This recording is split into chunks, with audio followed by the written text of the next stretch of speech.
Episode 16, August the 25th, 1914.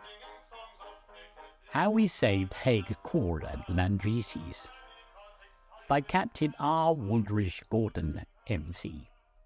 Read by Christopher Weeks. Captain Wolrige Gordon was with the 2nd Battalion Grenadier Guards from August the 12th to September the 16th, 1914. He was present at the memorable scrap at Landrecies, August the 25th, which, but for the quick action which he describes so vividly, might have resulted in a serious blow to the British First Army Corps under Sir Douglas Haig. On August the 25th, we marched on past Wolrige to Landrecies. Here we were told we were quite safe and could get a good rest. We were billeted in a school, the officers all provided with nice clean beds. But no sooner were we comfortable than the alarm sounded, and so we had to stand to arms. I remember seeing the man who brought the message riding through the streets. A French gendarme, he galloped on shouting, "Les Allemands and les Allemands," and never stopped even to answer questions. We again turned in, but we were cautioned to be ready to fall in at a moment's notice. By this time it was almost dark, and we proceeded to get on with our dinner, when suddenly heavy machine gun fire broke out from the northwest side of the town.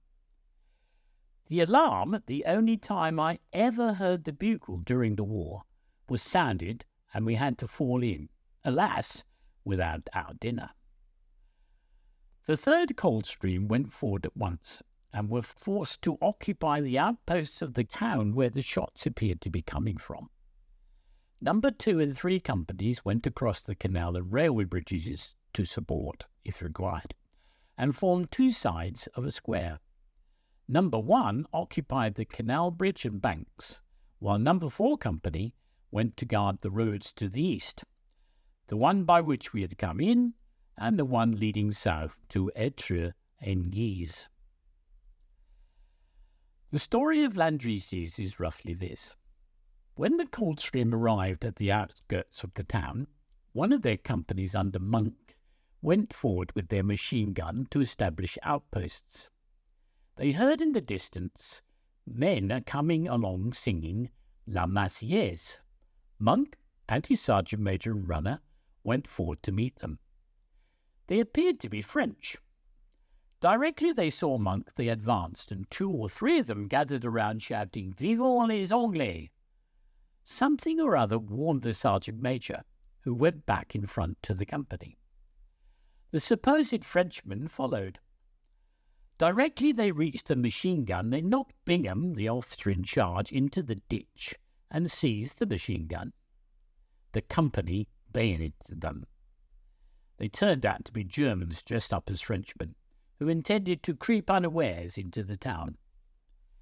It was just getting dark, and all the Coldstream could do was to put a bell on a rope 150 feet distant across the road.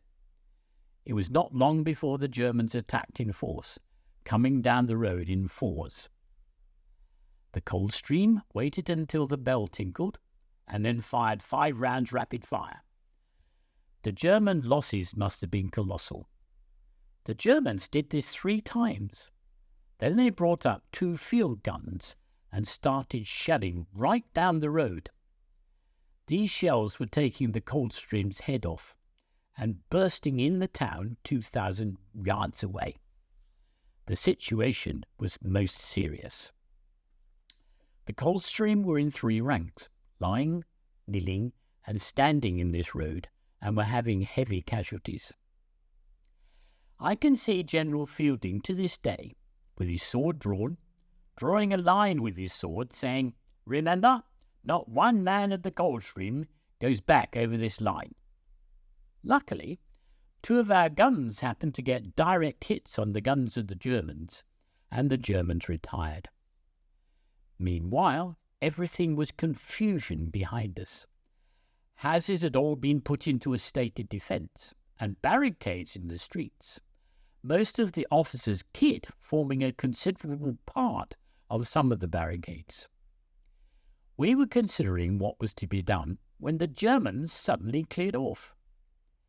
About 3 a.m, the Irish Guards came up to make a counterattack at dawn, but the artillery supporting the enemy having retired, we started evacuating the town.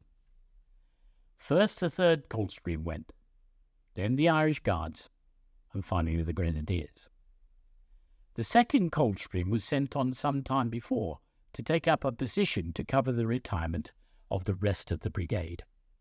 Number 12 platoon was the last to go. Such was our night's rest.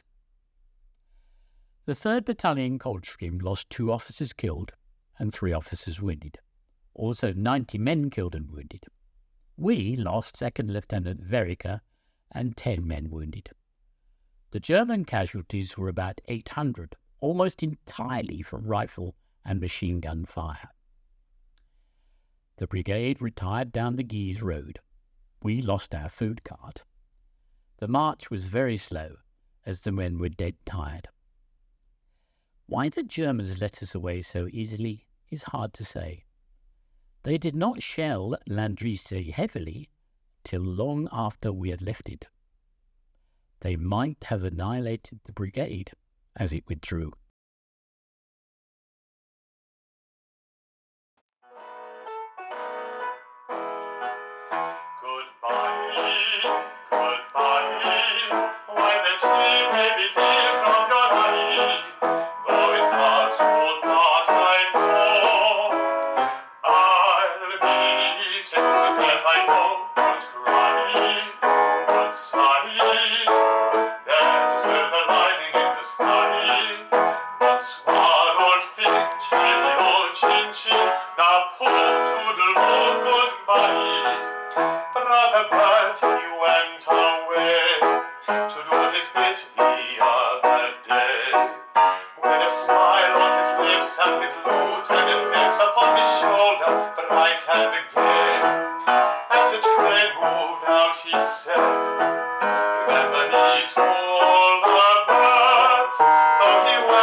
Shouting out these pathetic